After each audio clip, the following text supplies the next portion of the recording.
নমস্কাৰ আপোনালোক সকলোকে মোৰ চেনেল নেভাৰ গিভ আপ এডলৈ স্বাগতম জনাইছোঁ।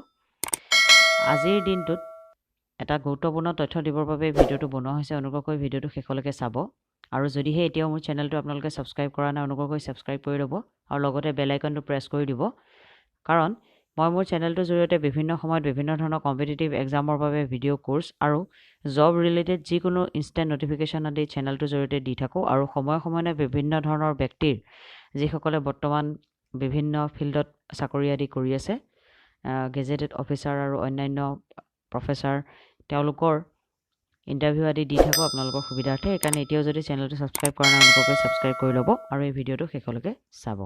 আহকচোন চাওঁ। এতিয়া এই নটিফিকেশ্যনটো দিয়া হৈছে government of Assam, secretariat administration department, Dispur, Guwahati 6।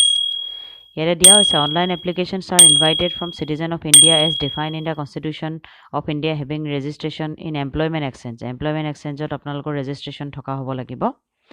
আৰু ইয়াতে দিয়া হৈছে পে' বেন হৈছে 14,000 বা 60,500 টকা, গ্ৰেড পে' 6,200 টকা। আৰু 6,200 টকা গ্ৰেড পে' হোৱাৰ লগে লগে চেলাৰীটো আপোনালোকৰ 28,000 হ'ব। যদি আপোনালোকৰ সময়ে যিটো চেলাৰী হয় সেইটো যথেষ্টখিনি ভাল চেলাৰী দিব। আৰু 86টা পোষ্ট আছে আৰু ইংলিছ অপাৰেটৰৰ বাবে আছে 68, এছামিজ লেংগুৱেজ অপাৰেটৰৰ বাবে আছে 18। The applicant shall have to clearly state in application the post of computer operator they are applying for. অসমীয়াৰ বাবে আপোনালোকে দিছে নে ইংলিছৰ বাবে দিছে সেইটো ইয়াতে আপোনালোকে মেনশ্যন কৰি দিব লাগিব।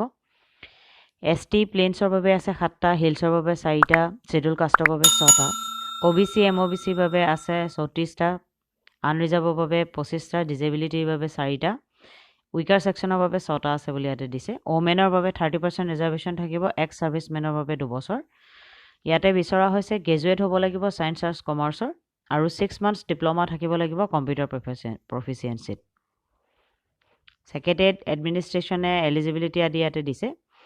আৰু বয়সৰ নিম্নতম সময়সীমা হৈছে 18 বছৰ আৰু ঊৰ্ধ্বতম সময়সীমা 40 বছৰ। আৰু ৰিলেক্সেশ্যনৰ কথা ইয়াতে দিছে। আৰু পৰীক্ষা কেনেধৰণে হ'ব? 2 ঘণ্টাৰ পৰীক্ষা হ'ব, 100 number, OMR sheet, general English 40, computer theory 40, general awareness 20 ইয়াতে দিয়া হৈছে।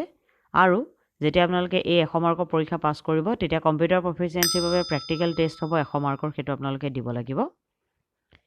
আৰু যিটো প্ৰেছক্ৰাইব ফৰ্ম আছে সেই ফৰ্মটো আপুনি ছেক্ৰেটেৰিয়েট এডমিনিষ্ট্ৰেশ্যনৰ যিটো ৱেবছাইট অৰ্থাৎ www.recruitmentsad.in আপোনালোকে গৈ পেলাই এপ্লাই কৰিব পাৰিব। আৰু ইয়াতে যিখিনি তথ্য আপোনালোকক দিবলগীয়া হৈছে latest passport size photograph, SSLC admit, graduation certificate admit, signature, employment এক্সচেঞ্জৰ চাৰ্টিফিকেটখন আৰু কম্পিউটাৰ ডিপ্ল'মা চাৰ্টিফিকেট এইখিনি আপোনালোকে দিব লাগিব। আৰু ইয়াতে দিয়া হৈছে লাষ্ট ডেট অফ এপ্লিকেশ্যন হৈছে 20/2/2021 আৰু ষ্টাৰ্টিং ডেট হৈছে 4/2/2021। আৰু এইখিনি তথ্য জনাবৰ বাবে ভিডিঅ'টো বনোৱা হৈছিলে। যদিহে আপোনালোকে ভিডিঅ'টো ভাল পাইছে অনুগ্ৰহ কৰি ভিডিঅ'টো লাইক কৰিব, শ্বেয়াৰ কৰিব আৰু যদিহে এই জবটো ৰিলেটেড যিকোনো তথ্য আপোনালোকে জানিবলগীয়া থাকে কমেণ্ট আকাৰে জনাব আৰু অন্যান্য কিবা দিহা পৰামৰ্শ থাকিলেও কমেণ্ট আকাৰে আপোনালোকে জনাব পাৰিব। ধন্যবাদ।